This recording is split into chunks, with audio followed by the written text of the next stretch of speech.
आदरणीय नहीं, नवनीत सिंह जी गायक नवनीत सिंह जी, पवन बिहारी जी गायक, आपके नाम के आगे उन्होंने लगाया कि श्रीमती अनुपमा यादव। तो मैं बोला कि अरे ये कौन हुआ भाई, ये तो मुझे खुद को जानकारी नहीं है। तो मैंने पूछा कि अब मुझे पूछना होगा भाई, तो इसमें क्या माजरा है?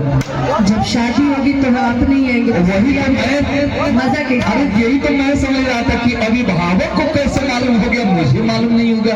मैं बोला कभी कभी एयरपोर्ट पे भी मिसेज अनुपमा यादव हो जाते हैं। अच्छा हो जाता है ना, तो कोई बात नहीं। चलिए मतलब मैं कंफर्म रहूँ ना, मेरा पूरी तरकारी इधर उधर नहीं जाए। मेरा